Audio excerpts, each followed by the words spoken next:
السلام علیکم ناظرین، میں ہوں منصور علی خان. اپنے ڈیجیٹل چینل کے اوپر آپ کو خوش آمدید کہیں گے. پچھلے 12 گھنٹے کی عام ترین خبروں کے ساتھ ایک دفعہ پھر آپ کے سامنے حاضر. آپ سے درخواست چینل کو سبسکرائب کرنا مت بھولیے, بیل آئیکن پریس کیجیے. اگر آپ کو ہماری ویڈیو پسند آئے اسے لائک اور شیئر ضرور کیجیے گا. اچھا جی, اس ویلاگ کے اندر ایران امریکہ کے معاملات کے حوالے سے تو بات کریں گے, لیکن ساتھ ہی ساتھ سعودی عرب کے حوالے سے سب سے بڑی خبر میرے خیال میں اب تک کی یہ ہے کہ سعودی عرب کی سرزمین کے اوپر پہلا حملہ باقاعدہ طور پہ حوثیوں کی جانب سے ہو چکا ہے. پہلے سعودی آئل ٹینکرز کو تو نشانہ بنایا جا رہا تھا, لیکن اب سعودی سرزمین کے اوپر بھی جو ہے, اور بیسک سب سے بڑا جو ان کا نرو سینٹر ہے, جو ان کا بیسک آپ سمجھ لیجیے انگریڈینٹ ہے اکانومی کا, آئل, اس کی ریفائنری کو جو ہے وہ ہٹ کیا گیا. اس کی ساری ڈیٹیلز ابھی تھوڑی دیر میں آپ کے ساتھ شیئر کروں گا. اور ساتھ ہی ساتھ بھارت میں جناب کاکروچ جیت گئے ہیں, جنہیں کاکروچ کہا گیا تھا. کاکروچوں نے جناب مودی حکومت کو نیچے گرانے کے اوپر مجبور کر دیا ہے, پٹک کے ان کو زمین کے اوپر مارا ہے, اور بڑی کامیابی انہوں نے جو ہے وہ حاصل کی. You have to give it to them. لیکن ظاہری بات ہے اس سے بہت سے سبق بھی نکلتے ہیں. میں ذرا اس کو اینالائز کروں گا ویلاگ کے اگلے پورشن میں جا کے. لیکن سب سے پہلے آپ سے یہی درخواست کہ اگر آپ نے ابھی تک سبسکرائب نہیں کیا ہوا, آپ اگر ہماری ویڈیوز دیکھتے ہیں, انفارمیشن حاصل کرنا چاہتے ہیں, تو please do subscribe to the channel. اچھا جی, سب سے پہلے ذرا سعودی عرب کے حوالے سے بات کریں گے. ہفتے کے روز سعودی عرب کے شہر جازان میں واقع سعودی ارامکو کی آئل ریفائنری میں آگ لگنے کی جناب اطلاع سب سے پہلے موصول ہوئی. سوشل میڈیا پر گردش کرنے والی اطلاعات اور سیٹلائٹ سے حاصل ہونے والی آگ کی نشاندہی کے ڈیٹا کے مطابق یہ واقعہ حوثیوں کے بیلسٹک میزائل اور ڈرون حملوں کے بعد جو ہے وہ پیش آیا ہے. بائی دا وے, ایک سٹوری ابھی میں نے آپ کو ڈونلڈ ٹرمپ کے ڈر کے حوالے سے بھی دینی ہے کہ ان کا جو جہاز ہے اس پہ ایرانی میزائل جو ہے وہ آ کے ہٹ ہونے کا خطرہ تھا, اور ڈونلڈ ٹرمپ کس طرح ڈرا ہے اس کی ڈیٹیلز بھی ابھی میں تھوڑی دیر میں دوں. لیکن کمنگ بیک ٹو سعودی عرب, سوشل میڈیا کے اوپر جو تصویریں جو شیئر ہوئی ہیں اور جو ویڈیو سامنے آئی ہیں, اس کے اندر دور سے ہی کالا دھواں اٹھتا ہوا جو ہے وہ دکھائی دے سکتا ہے, کہ یعنی اس کا مطلب ہے کہ بڑا ہی زوردار قسم کا دھماکہ جو ہے اس آئل ریفائنری میں ہوا ہے. اور سیٹلائٹ سے جو امیجری سامنے آئی ہے اس نے بھی تصدیق کی ہے کہ ارامکو کے اندر جو ہے اس کی ریفائنری کے اندر جو ہے یہ آگ لگی ہے.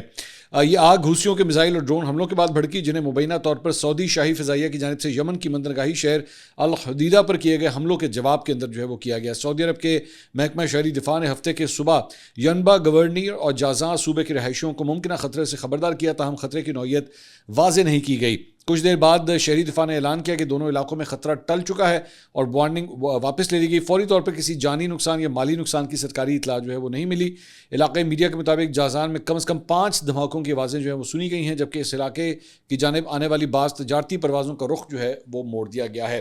اس کے ساتھ ساتھ یہ ویڈیو بھی جو ہے وہ آپ دیکھ سکتے ہیں, یہ جازان کی ہے, جہاں پہ کئی گھنٹوں بعد بھی یہ جو حملہ ہوا ہے حوثیوں کی جانب سے, کئی گھنٹوں کے بعد بھی جو ہے وہاں پہ کالے بادل جو ہے وہ دیکھ سکتے ہیں, اور وہاں پہ آگ لگی ہوئی ہے, بڑی شدید آگ, مطلب کئی کلومیٹر دور سے جو ہے وہ آگ دیکھی جا سکتی ہے. فی الحال اس علاقے کو اوبویسلی کارڈن آف کر دیا گیا ہے کہ پبلک جو ہے اس ایریا کے قریب نہ جا سکے. ساتھ ہی ساتھ ایرانی میڈیا یہ رپورٹ کر رہا ہے, مجھے بار بار نا آپ کو سورسز بتانے پڑتے ہیں تاکہ اس کی کریڈیبلٹی جو ہے وہ کس حد تک ٹھیک ہے یا نہیں ہے وہ آپ خود جج کیجئے, لیکن ہم صرف آپ کو یہ بتائیں گے, آپ کو سورس, تاکہ ہم بتا سکیں کہ ایکچولی کہاں سے رپورٹ کیا جا رہا ہے. تو فارس نیوز ایجنسی ہے, جو کہ ایک ایرانی نیوز ایجنسی ہے, انہوں نے یہ دعویٰ کیا ہے کہ یمن کی جانب سے یا حوثیوں کی جانب سے حملوں کے بعد جو ہے وہ سعودی عرب کے جازان اور ینبا ہوائی اڈوں پر آپریشن عارضی طور پر معطل کر دیا گیا ہے. یمن کی جانب سے سعودی ارامکو کی تیل تنصیبات پر حملوں کے بعد سعودی عرب کے ینبا اور جازان ہوائی اڈوں پر پروازیں عارضی طور پر فی الحال معطل کر دی گئی ہیں. اسی دوران فضائی آمد و رفت کی نگرانی کرنے والے ڈیٹا کے مطابق سعودی فضائی حدود کے بعض حصوں میں پروازوں کا نظام متاثر ہوا ہے, جبکہ متعدد طیاروں کا رخ موڑ دیا گیا ہے یا ان کی پروازوں میں تاخیر کی جا رہی ہے. اب اس میں 2-3 فیکٹرز ہوتے ہیں عام طور پہ جو فلائٹ آپریشنز کینسل کیے جاتے ہیں. اس میں ایک بہت بڑی وجہ تو یہ ہوتی ہے کہ جب کسی جگہ کے اوپر اتنی بڑی آگ لگی ہو تو کالا دھواں جب وہ فضا میں جاتا ہے تو اس کی وجہ سے بھی جو پائلٹس ہوتے ہیں, جو جہاز ہوتے ہیں, ان کو فلائنگ کے اندر جو ہے وہ کافی پرابلم ہوتی ہے. اگر خاص طور پہ اگر ایئرپورٹ جو ہے وہ کہیں قریب ہو تو ایک اور بہت بڑا حادثہ بھی ہو سکتا ہے. تو عام طور پہ ایک تو اس وجہ سے کیا جاتا ہے. دوسری اس کی بہت بڑی وجہ جو ہوتی ہے وہ ظاہری بات ہے, ایک ڈر اس بات کا ہوتا ہے کہ اگر کوئی میزائلز اگر اس جگہ آ کے گر رہے ہیں, ایک اسپیسیفک پوائنٹ کے اوپر گر رہے ہیں, تو یہ نہ ہو کہ رستے میں جو ہے اگر کوئی پیسنجر پلین جو ہے وہ جا رہا ہو تو کہیں وہ ہٹ ہو جائے. دوسری یہ وجہ ہوتی ہے. تیسری وجہ جو ہے آبویسلی لوگوں کو اپنی جان کا خطرہ ہوتا ہے, تو لوگوں کا ڈپارچر ارائیول سارا ہی اسکیجول جو ہے وہ ہل جاتا ہے. تو اس لیے بھی عام طور پہ فلائٹ آپریشنز جو ہیں وہ معطل کیے جاتے ہیں. یہ نہیں ہے کہ ان 2 ہوائی اڈوں کے اوپر جو ہے کوئی اٹیکس ہوئے ہیں, لیکن سیفٹی پریکاشنز کے طور پہ جو ہے ان 2 سعودی ہوائی اڈوں کے حوالے سے فی الحال فارس نیوز ایجنسی یہ رپورٹ کر رہی ہے کہ وہاں پہ آپریشن جو ہے وہ معطل عارضی طور پہ کیا گیا ہے. اس کے ساتھ ساتھ یہ کچھ اور سیٹلائٹ ڈیٹا بھی جو ہے وہ یہ سامنے آیا ہے اس ریفائنری کے حوالے سے، اور ناسا کے مطابق آگ کی نشاندہی کرنے والے نظام کی تازہ ترین سیٹلائٹ تصاویر میں سعودی عرب کے ساحل بحیرہ احمر پر واقع جازان ریفائنری کمپلیکس میں فعال آگ جو ہے وہ دیکھی گئی ہے، جس سے جغرافیائی محل وقوع کی بنیاد پر سامنے آنے والی حملے کی ویڈیوز کی آزادانہ تصدیق ہوتی ہے۔ یہ ریفائنری روزانہ 4 لاکھ خام تیل پروسیس کرنے کی صلاحیت رکھتی ہے اور سعودی عرب کی جدید ترین اور بڑی آئل ریفائنریز میں اس کا شمار ہوتا ہے۔ اطلاعات کے مطابق کم از کم 5 بیلسٹک میزائل داغے گئے جو سعودی جنگی طیاروں کی جانب سے الحدیدہ پر بمباری اور حوثیوں کی جانب سے جوابی کارروائی میں مزید شدت کے اعلان کے صرف 24 گھنٹے کے اندر اندر ہوئے ہیں۔ جو چیز ابھی تک صرف دھمکیوں تک، تڑیوں تک جو ہے وہ محدود تھی، اب وہ پریکٹیکلی ہونا شروع ہو گئی ہے، اور سعودی جتنے بھی ایسٹس ہیں، چاہے وہ سمندر میں ہوں یا زمین کے اوپر ہوں، ان کو ہٹ کیا جا رہا ہے۔ اور آپ میرے خیال میں اچھی طرح جانتے ہی ہیں کہ سعودی عرب کے لیے آئل جو ہے یا تیل جو ہے وہ کتنا امپورٹنٹ ہے، اور اگر ایک آئل ریفائنری کو جو ہٹ کیا جاتا ہے تو یہ ذہن میں رکھیے گا کہ صرف اس دن کا نقصان نہیں ہے، اس آئل ریفائنری نے ہٹ ہونا ہے، وہاں پہ پروڈکشن بند ہونی ہے، اس کے بعد ریپیئرنگ شروع ہونی ہے، اور کبھی کبھی ایون قطر کے اندر بھی جب یہ جنگ ہو رہی تھی تو وہاں پہ بھی ایک ریفائنری کو جو ہٹ کیا گیا تھا، تو اس کے اوپر چند تجزیہ کاروں نے کہا تھا کہ اس کو صرف ٹھیک کرنے کے اندر 1 سال لگ جائے گا۔ تو یہ صرف ایک دن کا نقصان نہیں ہوتا، اس کو کئی مہینے لگ سکتے ہیں، اس کو سال بھی لگ سکتا ہے ٹھیک ہونے میں۔ اب مجھے یہ نہیں پتا کہ یہاں پہ ڈیمیج کتنا بڑا ہے، کیونکہ آبویسلی ابھی تک تو ہمارے پاس صرف یہ رپورٹ ہے کہ جناب ریفائنری جو ہے وہ ہٹ ہوئی ہے، لیکن اس کے ہٹ ہونے کی وجہ سے کتنا بڑا نقصان ہوا ہے یہ اب وقت طے کرے گا۔ اور ظاہری بات ہے جو ایک ریفائنری جو 4 لاکھ آئل کے بیرل جو ہے وہ پروڈیوس کر رہی ہے، اس کی کیپیسٹی جو ہے وہ کتنی کم ہو جائے گی، بلکہ ہو سکتا ہے ختم ہو جائے۔ اس سے آپ نقصان کا جو ہے وہ آئیڈیا لگا سکتے ہیں۔ اس کے ساتھ ساتھ الجزیرہ نے یہ رپورٹ کیا ہے کہ سعودی عرب میں تعینات ایک یونانی فضائی دفاعی نظام نے یمن سے داغے گئے 2 بیلسٹک میزائلوں کو جو ینبع میں واقع تیل صاف کرنے کی تنصیبات کو نشانہ بنا رہے تھے، فضا ہی میں تباہ بھی کیا گیا ہے۔ یمن کے انصار اللہ تحریک کے سینئر ترجمان محمد عبدالسلام نے جو ہے اس کے اوپر بیان جاری کیا ہے۔ انہوں نے کہا کہ صنعا بین الاقوامی ہوائی اڈے پر جارحانہ حملہ ان لوگوں کو یہ یاد دلاتا ہے کہ جو بھول چکے تھے کہ سعودی عرب اب بھی اس بات پر اصرار کرتا ہے کہ ہوائی اڈہ بند رہے اور صرف شاہی اجازت سے ہی کھولا جائے۔ سعودی عرب اپنی جھوٹی جنگوں، تکبر، نفرت اور جارحیت میں اسرائیل سے کس قدر مشابہ ہے۔ اس نے صنعا ہوائی اڈے پر بمباری کی، لیکن ساتھ ہی یہ دعویٰ بھی کرتا ہے کہ وہ یمن کی خود مختاری کا دفاع کر رہا ہے۔ بیانات اور اقوام متحدہ کی ان غیر منصفانہ قراردادوں کی آڑ لینا جو سعودی عرب نے اپنے تیل سے متعلق تعلقات کے اثر و رسوخ کے ذریعے منظور کروائیں، اس حقیقت کو نہیں چھپا سکتا کہ یمن ایک غیر منصفانہ سعودی محاصرے کا شکار ہے۔ سعودی مملکت نے یمن کے خلاف 8 سالہ جنگ چھیڑی، مگر اس میں ناکامی رہی، اور اب وہ اپنی ناکامیوں کا ازالہ معاشی محاصرے کے ذریعے کرنا چاہتی ہے۔ سعودی عرب کو اس مرحلے میں یہ سمجھ لینا چاہیے کہ اپنی غلط حکمت عملی اور ناقص فیصلوں کی وجہ سے اس نے خود کو یمن کا ایک واضح دشمن بنا لیا ہے۔ سعودی عرب کا تکبر پر اصرار اور حقیقت کو تسلیم کرنے سے انکار اس کی سلامتی، معیشت اور مستقبل کے لیے سنگین نتائج کا باعث ہے۔ سمندری ناکہ بندی کا اقدام محاصرے کی جنگ کا پہلا مرحلہ ہے، اور ہماری قوم اپنے حقوق کا تحفظ یقینی بنائے بغیر پیچھے نہیں ہٹے گی۔ تو مطلب حوثیوں کی جانب سے جو ہے بڑا سخت بیان اس معاملے کے اوپر آ رہا ہے کہ جناب یہ سلسلہ اب شروع ہو گیا، یہ سلسلہ جو اسی طرح آگے چلے گا۔ دوسری جانب ایران کے وزیر خارجہ عباس عراقچی، چونکہ حوثیوں کو اوبیسلی کنیکٹ کیا جاتا ہے ایران کے ساتھ، تو ایران کے وزیر خارجہ عباس عراقچی نے کہا ہے کہ یمن میں جاری تنازع، باب المندب اور خطے کے دیگر مسائل کا کوئی فوجی حل موجود نہیں۔ ایران کے سرکاری اخبار ایران ڈیلی کو دیے گئے انٹرویو میں عباس عراقچی نے کہا کہ یمن کی موجودہ صورتحال کو ایران سے منسوخ کرنا درست نہیں۔ انہوں نے کہا کہ باب المندب میں پیش آنے والے واقعات کی جڑیں یمن، سعودی عرب اور خطے کے دیگر ممالک کے درمیان برسوں سے جاری تنازعات اور مسائل میں موجود ہیں۔ اس کے علاوہ امریکی سینٹکام نے جناب تصدیق کی ہے کہ امریکی بحریہ نے ایران جانے والے ایک آئل ٹینکر MT11 کو اس وقت ناکارہ بنا دیا جب اس نے امریکی بحری ناکہ بندی توڑنے کی 4 بار کوشش کی۔ عرب میڈیا سے گفتگو میں سینٹکام کے ترجمان نے کہا کہ ٹینکر کے حملے کو متعدد بار خبردار کیا گیا، مگر انہوں نے احکامات ماننے سے انکار کر دیا۔ انہوں نے کہا کہ خبردار کرنے کے بعد امریکی فورسز نے ٹینکر کے انجن روم کو نشانہ بنا کر اسے غیر فعال کر دیا۔ امریکی حکام کا کہنا ہے کہ یہ ٹینکر اب ایران کی جانب سفر نہیں کر رہا۔ اس کے علاوہ مشرق وسطیٰ میں آج امریکہ کے اتحادی ممالک بحرین، اردن اور کویت نے بظاہر رات کے دوران ایران کی جانب سے کسی نئے حملے کی فی الحال اطلاع نہیں دی ہے۔ یہ تینوں ممالک جہاں امریکی فوجی اڈے بھی موجود ہیں، گزشتہ 13 دنوں کے دوران ایران کے حملوں کا سب سے زیادہ نشانہ بنتے رہے ہیں۔ ان ممالک نے اکثر ایران سے میزائل یا دیگر حملوں کی اطلاعات انہیں روکنے، انٹرسیپٹ کرنے یا حملوں کے اثرات کے بارے میں سرکاری میڈیا یا حکام کے سوشل میڈیا اکاؤنٹس کے ذریعے بیانات جاری کیے ہیں۔ تاہم ہفتے کی صبح مقامی وقت کے مطابق ایسی کوئی نئی اطلاع جو ہے وہ اب تک سامنے نہیں آئی ہے۔ دوسری جانب امریکی سینٹکام نے بھی جمعے کے روز امریکی وقت کے مطابق ایران پر نئے حملوں کا کوئی اعلان نہیں کیا، حالانکہ اس سے قبل وہ مسلسل 13 راتوں تک ایران پر حملے کر چکی ہے۔ دونوں سائڈ سے ہو سکتا ہے ایک ان اناؤنس جو ہے وہ تھوڑا سا سیریز فائر جو ہے وہ آیا ہو۔ تو یعنی نہ امریکہ کی جانب سے حملہ کیا گیا، نہ ایران کی جانب سے دیگر خلیجی ممالک کے اوپر جو ہے وہ حملے کیے گئے ہیں. لیکن دوسری جانب ادھر سعودی عرب اور یمن کا معاملہ جو ہے وہ دوبارہ ایک دفعہ ہاٹ ہو گیا ہے, اور اب جو چونکہ سعودی سرزمین کے اوپر یہ اٹیک ہوا ہے, اب یہاں پہ سب سے بڑی بات جو ہے وہ دیکھنے والی یہ ہے کہ پاکستان کا ری ایکشن کیا ہوتا ہے. اس سے پہلے یہ جنگ جو تھی وہ صرف اور صرف سمندر کی حد تک محدود تھی کہ 3 جہازوں کو, بحری جہازوں کو جو ہے وہ ٹارگٹ کیا گیا تھا. لیکن اب سعودی سرزمین کے اوپر چونکہ اٹیک ہوا ہے تو پاکستان اس کے اوپر کس طرح ریئیکٹ کرے گا. ذہن میں رکھیے گا کہ جب آئل ٹینکرز کو ہٹ کرنے کے حوالے سے, باب المندب کو بند کرنے کے حوالے سے حوثیوں کا بیان سامنے آیا تھا, تو پاکستان کے دفتر خارجہ کی جانب سے بیان جاری کیا گیا تھا کہ اگر کسی پاکستانی جہاز کو اگر ہٹ کرنے کی کوشش کی گئی تو ہمارا جواب بڑا سخت ہوگا. اب یہاں پہ یہ دیکھنا ہے کہ اس ڈیفنس پیکٹ کے بعد جو پاکستان اور سعودی عرب کے درمیان موجود ہے, پاکستان اب اس کے اوپر ریئیکٹ کرتا ہے یا نہیں کرتا, یا سعودیز جو ہیں وہ پاکستانیوں کو اس سلسلے میں ریئیکٹ کرنے کا کہتے ہیں یا نہیں کہتے. اچھا جی, اس کے علاوہ ایک اور خبر جو ہے, ایک انڈیپینڈنٹ اردو کی جانب سے خبر آئی ہے کہ ایک باخبر سورس نے الشرق بلومبرگ کو بتایا ہے کہ سعودی عرب اور امریکہ کے درمیان طے پانے والے پرامن جوہری تعاون کے معاہدے کے متن میں اس کے نفاذ کو اسرائیل کے ساتھ تعلقات معمول پر لانے سے مشروط نہیں کیا گیا ہے. سعودی عرب اور امریکہ نے جمعرات کو پرامن جوہری تعاون کے ایک معاہدے پر دستخط کیے تھے جسے 123 معاہدہ کہا جاتا ہے.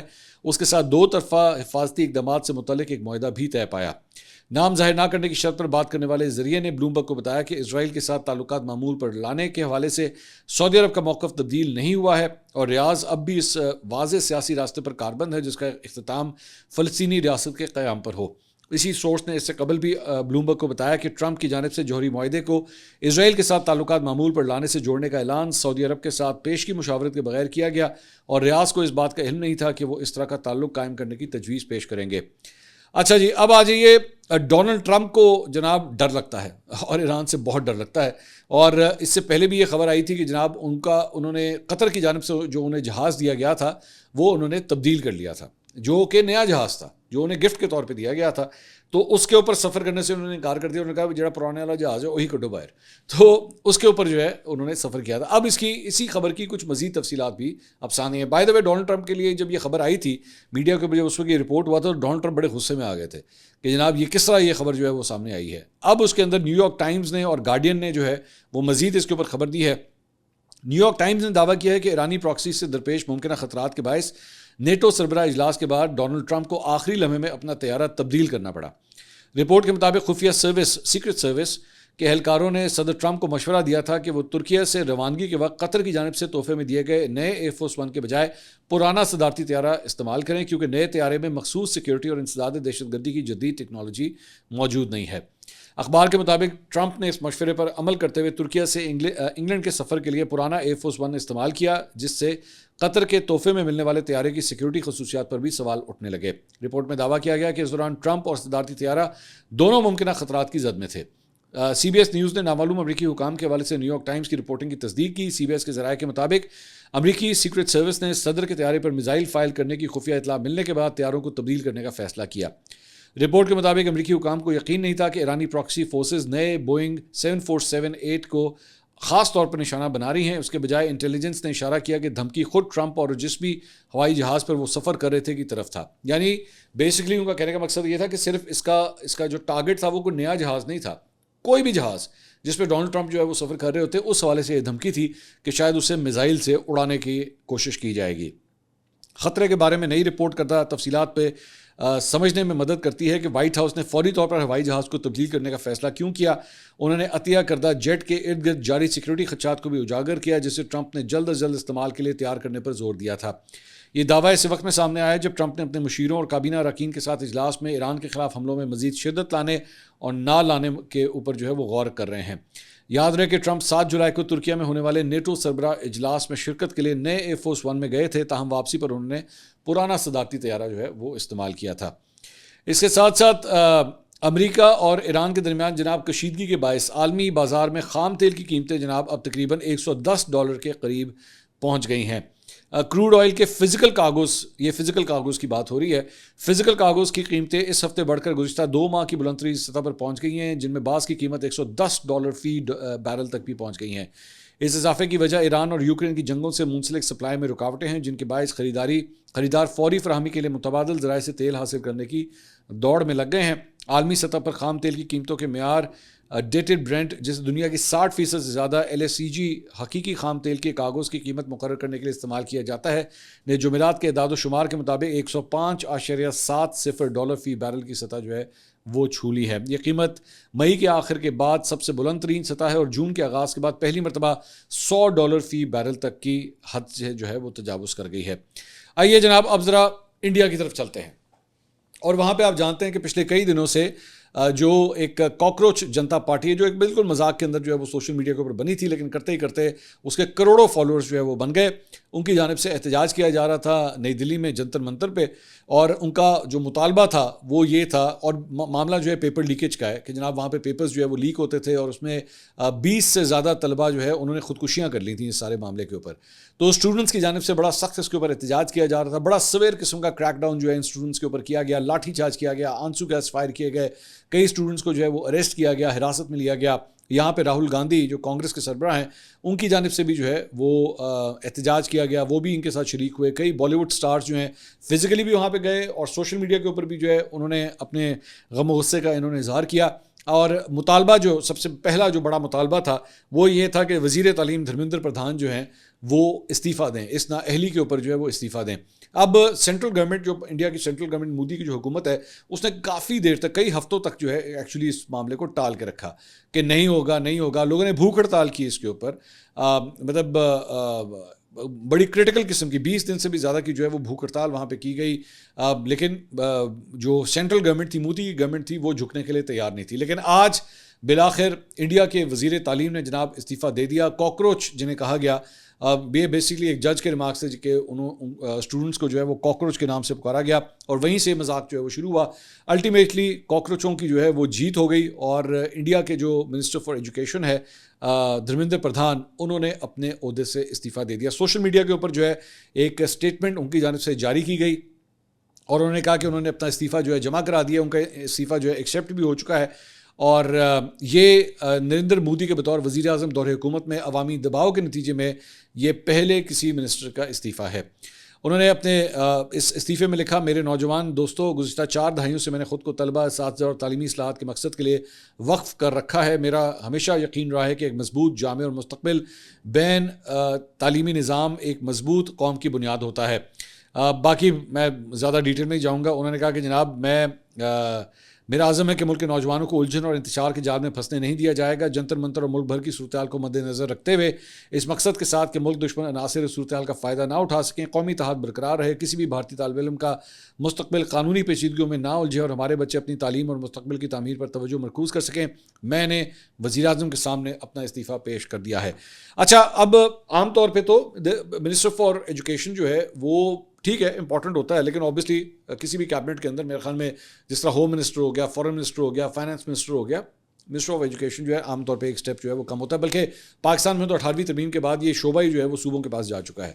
تو لیکن سب سے بڑی بات یہ کہ وہ مودی سرکار جو کسی کے بھی سامنے جھکنے سے انکار کرتی تھی, جس کو روب تھا, دبدبا تھا, غرور تھا, گھمنڈ تھا کہ ہم تو کسی صورت جو ہے کسی کے سامنے نہیں جھکیں گے, وہ بھی جھکنے پہ مجبور ہو گئی ان نوجوانوں کے سامنے, ان اسٹوڈنٹس کے سامنے. ایڑی چوٹی کا زور لگایا گیا. میڈیا کے اوپر جو ہے وہ اپنے جو کارندے بٹھائے ہوئے تھے ان کے ذریعے ان اسٹوڈنٹس کو جو ہے وہ بدنام کرنے کی کوشش کی گئی, ان کے خلاف پروپیگنڈا کیا گیا. لیکن اس کا بھی انہوں نے کاؤنٹر سوشل میڈیا کے اوپر مذاق کی ویڈیوز ڈال کے, میمز ڈال کے کرنا شروع کر دیا, مذاق اڑانا شروع کر دیا. اس دوران اس کے بعد اس سارے معاملے کو جو ہے وہ پاکستان تک کے ساتھ جوڑ دیا گیا.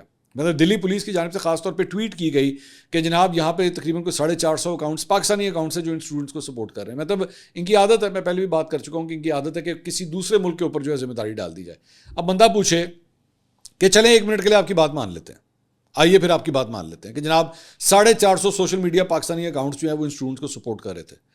تو پھر یعنی 450 پاکستانی سوشل میڈیا اکاؤنٹس اتنے تگڑے نکلے کہ آپ کے وزیر کو استعفیٰ دینا پڑ گیا. تو پھر اس کا یہ مطلب ہے یعنی آپ نے 1 سال کے بعد ایک اور جنگ جو ہے وہ پاکستان سے آپ ہار گئے. ایون تو پاکستان نے کبھی یہ کلیم نہیں کیا. میرے خیال میں یہ ایک انڈیجنس اور بالکل مطلب یہ ایک لوکل قسم کا یہ احتجاج تھا. اس کے اندر کسی انٹرنیشنل فورس کا کوئی تعلق نہیں تھا. آرگینک احتجاج تھا یہ جو اسٹوڈنٹس کا احتجاج تھا, آرگینک احتجاج تھا اور بڑا جائز احتجاج تھا کہ بھائی یہ کیا طریقہ ہے, لوگ اتنے سال محنت کرتے ہیں, یوں کر کے پیپر جو ہے وہ لیک ہو جاتا ہے. اور ان بیچاروں کا حق جو ہے وہ مارا جاتا ہے، جن کے پاس وہ پیپرز نہیں آتے یا جو حلال طریقے سے جائز طریقے سے اپنے پیپرز دینا چاہتے ہیں. تو الٹیمیٹلی وہ اسٹوڈنٹس جو ہے وہ کامیاب ہوئے، جنہیں کاکروچ کہا گیا، جنہیں دنیا جہان کے مغالطات جو ہیں وہ بولی گئیں، لیکن الٹیمیٹلی ان کا احتجاج جو ہے وہ رنگ لے آیا.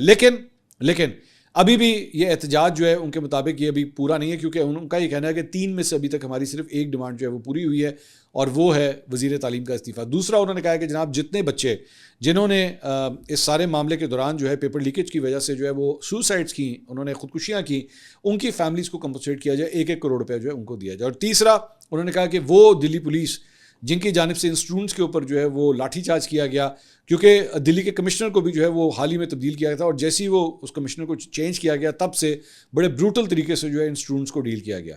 تو ان کے جو احتساب کا بھی جو ہے وہ یہ ان اسٹوڈنٹس کی جانب سے مطالبہ بھی رکھا ہوا ہے. تو یہ تازہ ترین اپڈیٹس تھیں. اگلی ویڈیو میں آپ سے دوبارہ ملاقات ہوگی. اللہ حافظ.